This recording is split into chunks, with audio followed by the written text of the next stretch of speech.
Welcome back to Media 7, where we're asking what's up with gay media with the help of Jay Benny, Douglas Jenkins and Johnny Givens. Now, it's a key role of the media to provide us all with gender cues.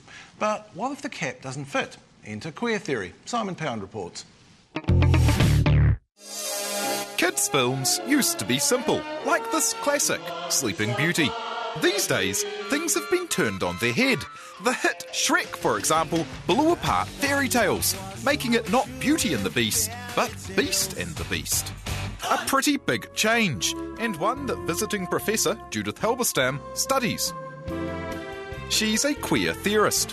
What's a queer theorist? Actually, we like being a little bit odd, a little bit different, a little bit eccentric. In those old kids' films, traditional values ruled. For Sleeping Beauty, this means the princess world of passivity and waiting and dieting. You don't get much more passive than asleep.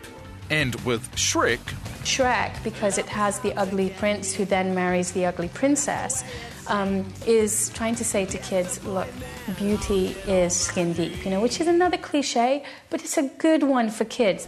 Judith calls examples that upset the old order Pixar vault, which is collective struggle, extension of our definition of family, the de-emphasizing of romance, and the end point of uprising rather than marriage. Others in the canon are SpongeBob SquarePants. He seems squishy and has a best friend who's a starfish called Patrick and never does manage to win the princess over and forgets what quest he's on when he goes on one. Chicken Run. Chicken Run is like an allegory of a shift in the mode of production in capitalism. They literally have to rise up and get out of the coop. Monsters, Inc. Finding Nemo. Apparently Dory, voiced by Ellen DeGeneres, is gay. Hi, I'm Dory. Actually, I was very surprised that Dory was gay. Yeah, who knew all this was lurking in kids' films? Judith thinks it is a positive that kids are exposed to fun representations of alternate lifestyles and queer characters. And kids lap it up. Because, as Judith says, kids are little revolutionaries. It is true that children are sort of anarchic, right? It's the adult who comes to understand that he must conform. But the kid, in the meantime, runs riot. Bravo! Here's to that anarchy lasting a little longer. Simon Pound with that report, and somewhere Ian Mushart is quietly freaking out. I think what that boiled down to was otherness. I think you're right there. I think the wonderful quality of children to accept is just wonderful. And the way our education system is now training of mutual independency and child-centred stuff is just rearing a whole generation of people who are accepting of difference and diversity.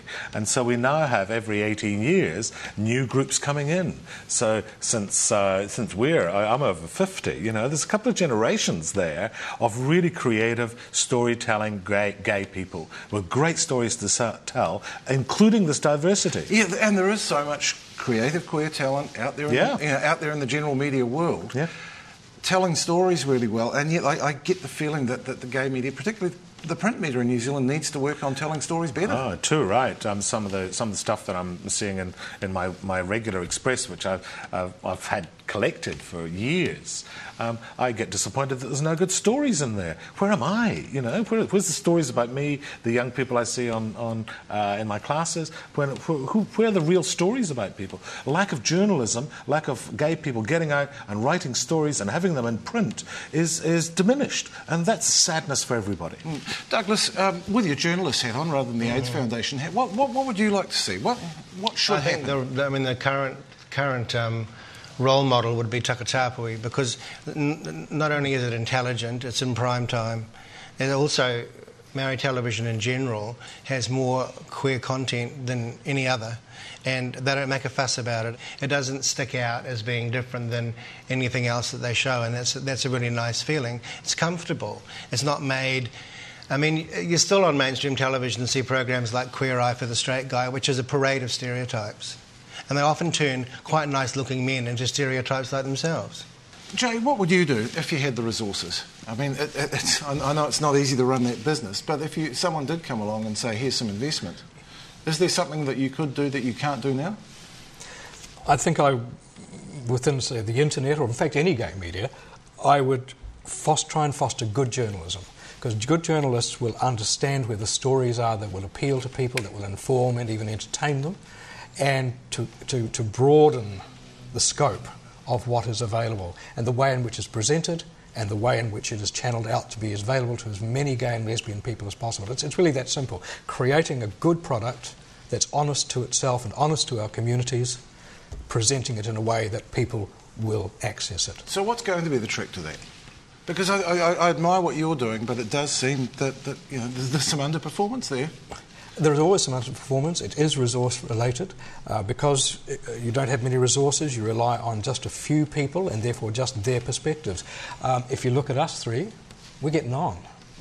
There is young voices. We need to have that. That's why it was very important for GayNZ.com to have young people as our journalist. First journalist we had was in his mid-20s, our current journalist.